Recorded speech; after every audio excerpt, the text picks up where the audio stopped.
আসসালামু আলাইকুম। আজকে আমি কথা বলবো শিশুদের virtual learning versus practical learning.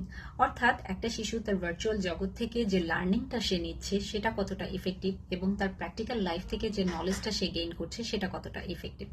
So বর্তমান সময়ে দেখা যায় যে শিশুরা ফোনের প্রতি অনেক বেশি অ্যাট্রাকটিভ হয়ে যাচ্ছে এবং নট অনলি ফোন, তারা বিভিন্ন ইলেকট্রনিক ডিভাইসের প্রতি অনেক বেশি আসক্ত থাকে। দেখা যাচ্ছে যে এ ধরনের ডিভাইসগুলোতে বাচ্চাদের জন্য ফানি ওয়েতে মিউজিক অ্যাড করে কালারফুল করে বিভিন্ন কন্টেন্ট মেক করা থাকে, যেটা বাচ্চারা অনেক বেশি পছন্দ করে। এবং মায়েরাও দেখা যাচ্ছে যে বাসায় হয়তোবা কোনো কাজ করছে, বাচ্চাকে ফোন দিয়ে বিজি রাখছে, বা বাচ্চা খেতে চাচ্ছে না, তখন হয়তোবা ফোনে একটা কার্টুন বা রাইমস দিয়ে তাকে ইজিলি খাওয়াতে পারছে। বা কোথাও হয়তো বা বেড়াতে গিয়েছে, সেখানে বাচ্চা খুব ট্যান্ট্রাম শো করছে বা অস্থিরতা দেখাচ্ছে, কথা শুনছে না, সো বাচ্চাকে শান্ত হওয়ার জন্য তখন দেখা যাচ্ছে আমরা ফোন ব্যবহার করছি। সো বাচ্চাকে শান্ত রাখার জন্য আসলে আমরা বিভিন্ন ধরনের আমাদের প্রয়োজনে কিন্তু আমরা ফোনটাকে একটা মাধ্যম হিসেবে ব্যবহার করি। এবং এটাও আমরা বলে থাকি যে আমার বাচ্চা তো অন্য কোনো কিছু দেখছে না, হয়তো বা সে কার্টুন দেখছে, সে ফোনে একটা রাইমস দেখছে, নাম্বারস দেখছে বা অ্যালফাবেট দেখছে এবং সে সেগুলা শিখছে। সো আমাদের এরকম থাকে যে বাচ্চা তো অনেক কিছু শিখছে, সে ছড়া শিখতে পারছে, সে রাইমস দেখে বডি পার্টস শিখতে পারছে, সে নাম্বার শিখতে পারছে, সে অ্যালফাবেট শিখতে পারছে। সো এটাকে আমরা অনেক বেশি অ্যাপ্রিসিয়েট করি। হ্যাঁ, অবভিয়াসলি আপনার বাচ্চা অনেক কিছু দেখে সে শিখছে, সো তার এই লার্নিংটাকে আমি অ্যাপ্রিসিয়েট করি।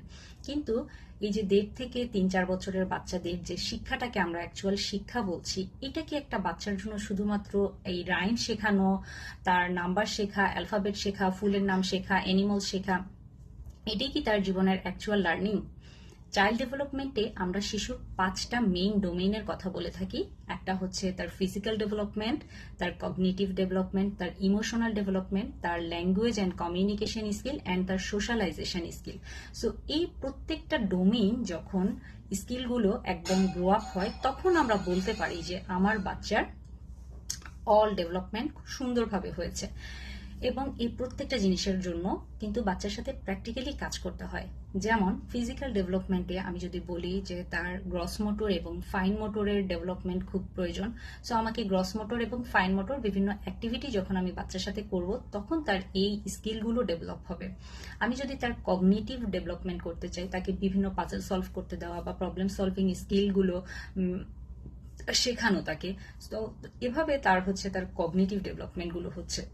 বা আমি যদি তার সোশ্যালাইজেশন ডেভেলপমেন্ট করতে চাই, তাহলে হচ্ছে আমি অন্য একটা বাচ্চার সাথে তাকে মিশতে দেওয়া, তার পিয়ার্স গ্রুপের সাথে সে খেলে কথা বলে কমিউনিকেশনের মাধ্যমে একজন আরেকজনের সাথে কথা বলে যে ভাবের আদান প্রদানটা হয়, এভাবে সে যে জিনিসটা